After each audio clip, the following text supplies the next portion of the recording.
Bora arrasar nas exatas? Geralmente eu começo meus vídeos com essa pergunta, né? Com essa afirmação: bora arrasar nas exatas. Ou seja, é possível você arrasar nas exatas. Você pode estar aí pensando: quem sou eu? Que já tive muita dificuldade na matemática, na química, na física, mas daqui para frente prometo que será o quê? Diferente. Então, estarei dando algumas dicas aqui para você estar arrasando nas exatas: matemática, química e física. Mas antes, precisamos ser gratos, né, pelo dia de hoje. E amanhã você tem que ser grato novamente, né? Deus permitiu mais um dia. Então, em Salmos 118, 24, este é o dia que fez o Senhor. Regozijemos, alegremos nele. Então, que você se alegre nesse dia. Bem, que Deus te abençoe. Então, voltando aqui, como assim, professor? Arrasar nas exatas? Ou seja, vamos tirar aqueles traumas que você teve lá atrás. Né? Primeiro contato com a exata que você teve foi o quê? A matemática. Ela foi a primeira das três aqui a aparecer na sua vida, assim, numa sala de aula. É claro que o contato com a matemática, química e física está aí no nosso dia a dia. Mesmo que você ainda não sabia ler nem escrever, essas três disciplinas já estavam o quê? Rodeando você. Tudo bem? Então vamos lá. Primeira coisa para você arrasar nas exatas é o quê? Querer arrasar nas exatas. E aí, você quer? Beleza? Segundo, você precisa escolher arrasar nas exatas. Isso, eu escolho arrasar nas exatas. Melhorou, né? Quando eu quero, é muito passivo. Quando eu escolho, eu tô ali, deixando algumas coisas de lado, eu tô escolhendo aquilo ali. E ainda, melhor ainda, eu me comprometo a arrasar nas exatas. Aí que tá o detalhe. Então você precisa do quê? Se comprometer. Eu, professor Josimar, do Arrasando nas Exatas, me comprometo a melhorar as minhas aulas aqui para que você fique o quê? Cada vez mais fera nessas disciplinas. Tudo bem? E algumas dicas aqui também vai te ajudar o quê? Em outras, nas humanas, na língua portuguesa, e assim vai.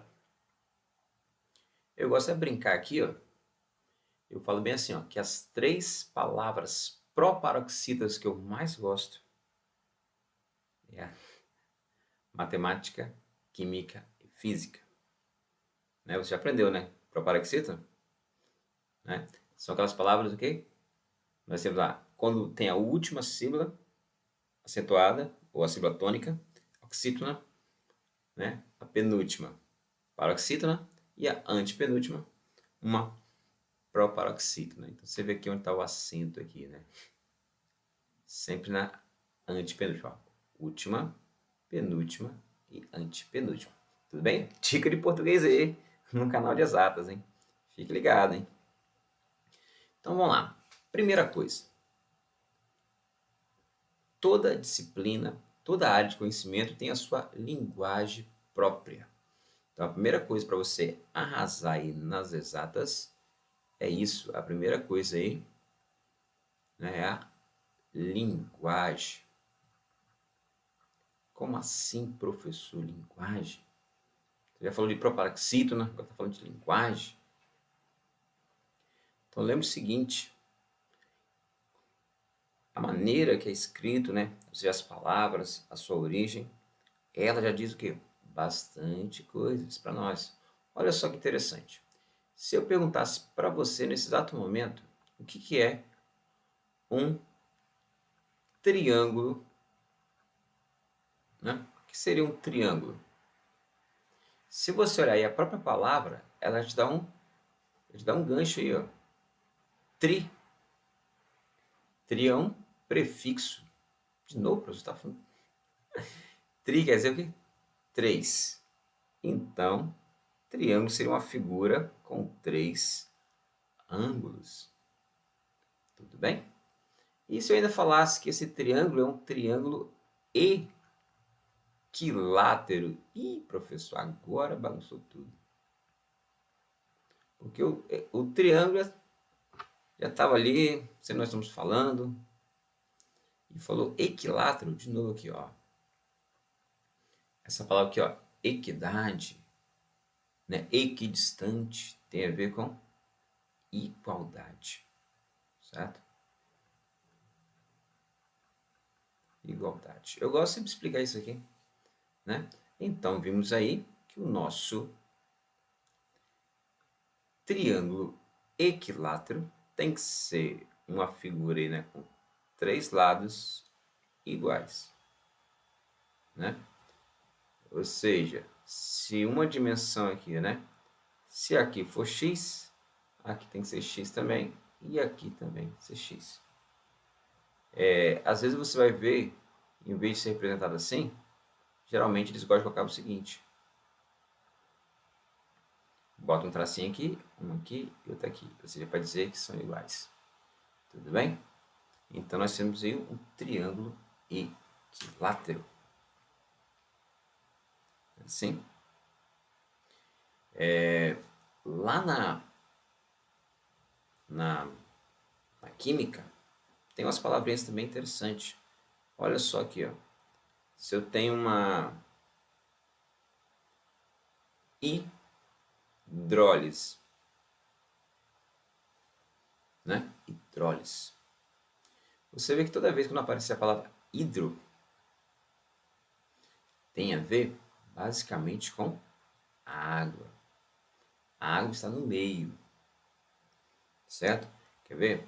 Quando eu tenho um hidrômetro, né? Aí na sua casa tem um hidrômetro. O que é isso? Quando o pessoal da companhia de água, né, chega lá para fazer o que? A medida da quantidade de água que você gastou, ele vai olhar para onde? Para o hidrômetro, né? Água, né? Ou seja, medida de água. Metro tem a ver com medida. Quando você está estudando hidrografia, hidro, água, grafia escrita, né? A escrita da água, né? Ou seja, os rios. Tudo bem? E assim vai. Lá na física e também na química aparece uma palavra chamada isotérmica. Isotérmica. A isotérmica, né? Aqui, ó. Iso é outra palavrinha também para igual. Ou seja, a isotérmica é um processo, né? Há uma mudança, né? É o estado de um gás e ele passa o quê? O gás tem uma pressão, volume e temperatura para representar o estado de um gás. Ele passa para um outro estado, às vezes com temperatura constante.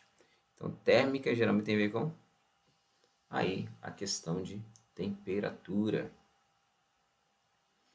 Quando eu falo calorimetria, a palavra metria tem a ver com medida, né? Nós estamos medindo a quantidade de calor. Entendeu? A importância de eu conhecer a linguagem, a escrita dessas disciplinas. E isso vale também para história, para geografia, né? Biologia, então, né? Se eu conhecer essas palavrinhas. Então, essa dica aqui, principalmente essa questão dessas palavras, usando prefixo, sufixo, você vai ver o seguinte, porque a nossa língua portuguesa, né, que vem do latim, então boa parte da ciência foram o quê? Eles colocaram os nomes em latim, ou às vezes grego. Então é bom você, né, digitar no Google, né, dar um Google aí, digitar o quê? Radicais gregos e latinos, e você vai ter um apanhado de coisas e você vai ali guardando alguma coisa, né? Então, se você tem ideia da palavra, você tem como você conceituar bastante coisa ali. Tudo bem? Então, a linguagem precisa estar o quê? Aí, ó, cravada na sua mente. Então, uma outra coisa que eu preciso, né, para ir arrasar nas exatas é uma coisa que é comum a todas elas.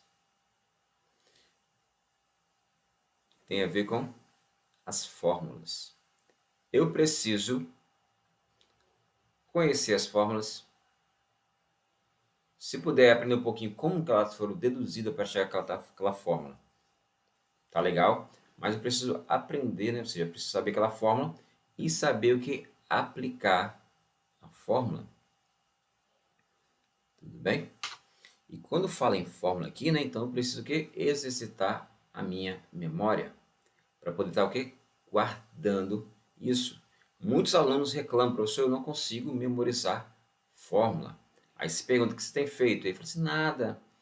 Aí fica difícil, né? Tem que ter um processo para construção na sua memorização. Você pode fazer o flashcard, né, aqueles cartãozinhos, você escreve de um lado a fórmula e do outro lado o nome. Você pode usar os mnemônicos. Como assim, professor, os mnemônicos? Você, é bem provável que já viu isso daqui, ó, né? S0 mais VT. O pessoal gosta de chamar isso aí de sorvete. Né? Tá vendo? Você bate o olho ali e você lembra, sorvete. Lembrando que o mnemônico não precisa estar, né, de acordo ali com as palavrinhas, tem que ser bonitinho, não. Tá ali, ó. Então, ou você pode falar sentado sozinho vendo televisão. Quando você está com dificuldade em seno, cosseno, tangente, tem aquele famoso, o só, cá, toa, né? Seno, cateto oposto sobre a hipotenusa. Cosseno, cateto adjacente sobre a hipotenusa. Tangente, oposto sobre adjacente, né? Temos vídeo aí no canal explicando aí a trigonometria em um triângulo retângulo, certo? Então, olha só que maravilha, né? Você pode usar aí para você estar memorizando. Tem aquela, para passar no vestibular, nunca rezei tanto.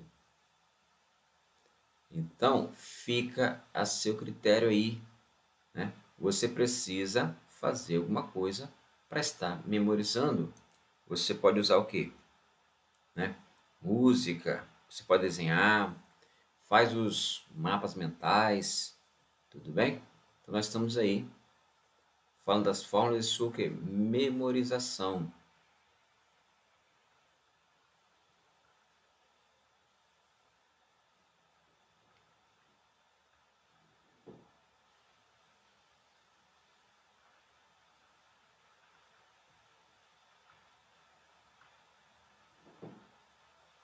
Deixa eu voltar aí. Né? Então, nós estamos falando das fórmulas e a questão da gente estar memorizando isso aí, né? Memorizar essa galera toda aí. Olha só que interessante. Então, para errar das exatas, preciso conhecer a sua linguagem. A linguagem da química, a linguagem da física, da matemática. Preciso conhecer as fórmulas, aplicar as fórmulas, né, e memorizar. Só que o detalhe, uma outra coisinha aqui para finalizar, que eu e você precisamos ter em mente, não tem para onde correr, né? As 4 operações.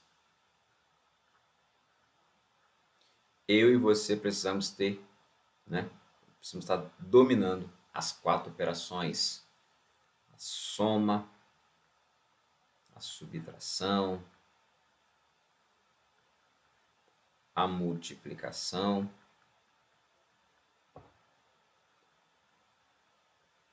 e a divisão, né? Então não adianta, você sabe a fórmula, memorizou a fórmula tudinho e você não sabe ali as 4 operações. Então acaba o quê? Errando, né? E além disso, além das 4 operações, eu preciso saber o quê? Isso, regra de sinais.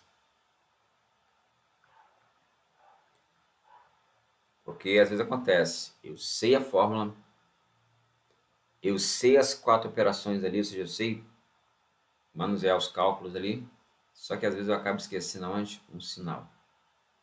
E o cara que elabora a prova, ele gosta de jogar essa casca de banana pra gente aí.